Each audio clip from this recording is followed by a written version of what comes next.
Hi, I'm Andrew. I'm Angie. Welcome to Spartan Podcast. Episode 2. Episode 2. How you been? I've been good. Good week? Yeah, actually very good week, yeah. It's been tough, you know, it's not been easy. But not meant to be easy. Anything worth having is not worth... anything worth having is only worth having if it's... Get it right. If it's good. Get it right. It's easy. Yeah. Rubbish that. Something like that. So, have you done what you're supposed to do? Yeah, I've been doing exactly what I said I was going to do. You know, my food has been the biggest problem as we talked about. But I think I've been good with that. You know, I've been working hard, and the training. Well, we talked about the training. You know, I love the training. The training's a piece of cake. The training. I die after every session. You've got your head in the right place for training, haven't you? It's yeah. conditioned in you. That's Food, it. not the same. Not the same. You know, it's not the same deal when you've got cake, crisps, and chocolate in the fridge. It's not crisps in the fridge. No, the crisps aren't. That's why there's crisps. Don't put the crisps in the fridge. Yeah. Yeah, exactly. But you see, this is what you're doing, isn't it? Conditioning your mind. Yeah. So that it doesn't pull you anymore, hopefully. Hopefully. Well, you know, I mean, essentially, I've had a word with my wife, and she's promised me... Because it's her fault. It's her fault. Quite clearly. She's promised me that she'll be getting cake and crisps and chocolate in the house whether I like it or not. Yeah, so, fair enough. Fair enough. What can you do in those circumstances? So today... today... good week. You can notch this one up as a victory so far. Yeah, I think just take it 1 week at a time. You know? Yeah. This week's been a good week.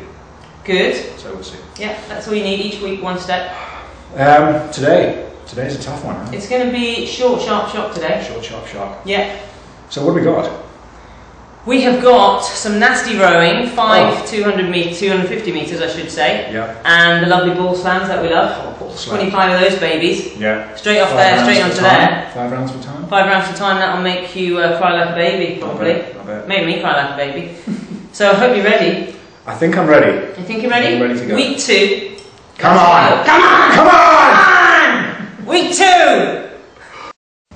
You know, I know this training is all about you know, kind of rugged, rough training, and I kind of feel like it's missing some yin, you know? Yeah. Yeah, you know, yin and yang, light and dark, rough and smooth. Oh, rough and smooth. All right, not rough and smooth, but you know what I mean. I kind of feels a little bit, and we need a little bit of, you know, like a little bit of something light, something to lift it, and you know. Are you a Spartan or a pussy? What? I'm a Spartan. What? I'm a Spartan. What? Act like one, God's sake! Jesus. Pussy.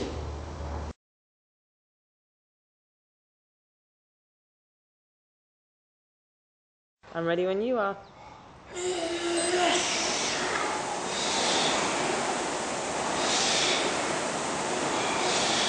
That's good. Good start. So, Annie, we had some emails. We had one from Paul in Australia. Hi, Paul. Hi, Paul. And he wants to know why we're called Spartan. That's a good question. That's a good question. The inspiration really came from shooting the movie 300 recently, which is Frank Miller's graphic adaptation of The Battle of Thermopylae, which was the Spartans at the Hot Gates.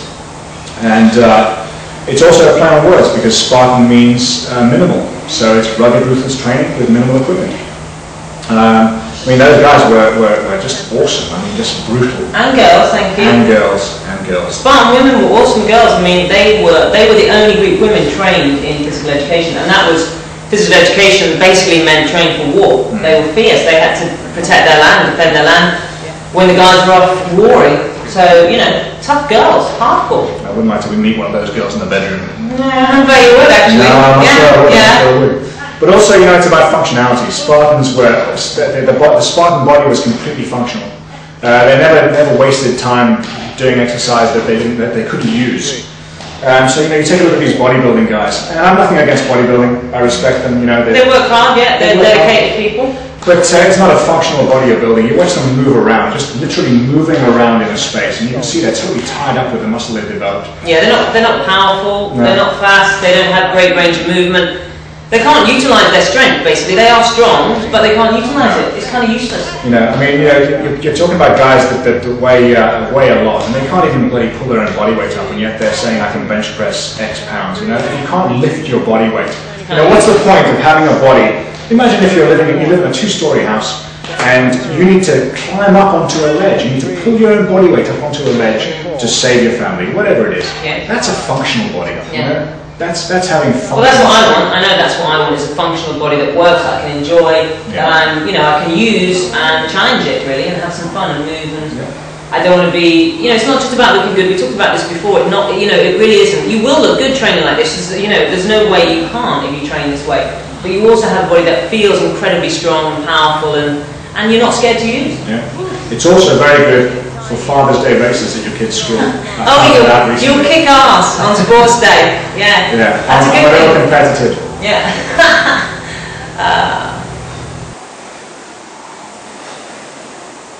Arch that back.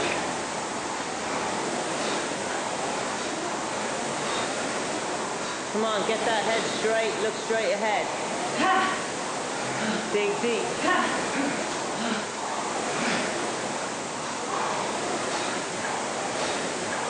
Good job. Okay, so let's talk about Spartan kit. As you know, I got my home gym together over a period of 3 weeks, looking in the most obscure places to get the best stuff. But a pull-up bar is an essential piece of kit. And having taken a leaf out of Jim Jones' book, it's not just any pull-up bar. This one, for instance, rotates. So when you're up there and you're trying to get a grip and do a pull-up, and this thing's rotating, it's not easy. It means you've got to really grip hard, and your forearms pay the price in a big way. But of course, you're going to need to wrap it with some tape to make sure that your grip is assisted in some way. But and it's got to be a kind of 8 to 9 foot above the floor, so that you have to jump for it. And again, because it rotates and you're jumping, you saw me last week trying to get hold of this thing, doing hanging leg raises, jumping up to it. It is not easy. And basically, the rule of thumb is, the harder you make it for yourself, the more you're going to get out of it. Good. 20. 21. 22. 23. 24. We're in the pain zone now. 10. Oh yes, we are. 11.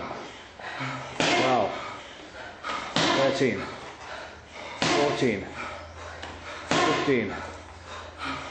16, 17, 18, 19, 20. Come on, dig deep. 21. Drive. 22. Strong technique will get you through. It'll get you through. 24. Come on. 25. That's it. Come on, Angie. Be aggressive with it.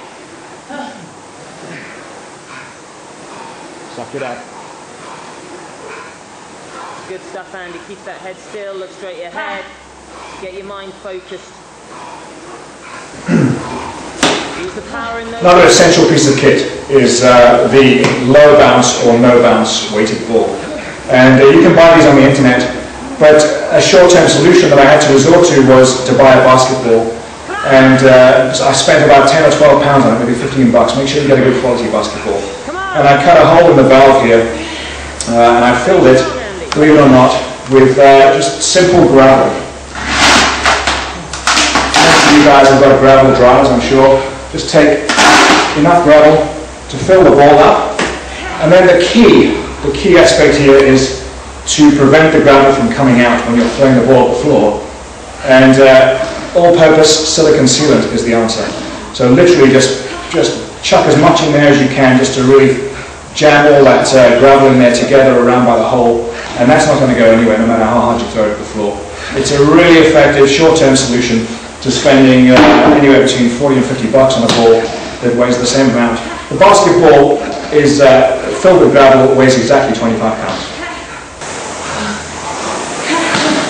Yes, come on. What number? Come on! Let's go. There you go.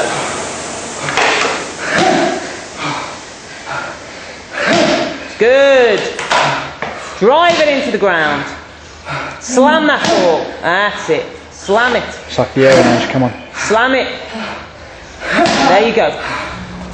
I've been punching and kicking one of these things since I was 11 years old, and I can't tell you how good it is to have one of these in your gym. Number 3. 3 3-minute rounds on here, 3 3-minute rounds on the skipping rope, and you're done. If you've been punching this thing as hard as you should be, you're going to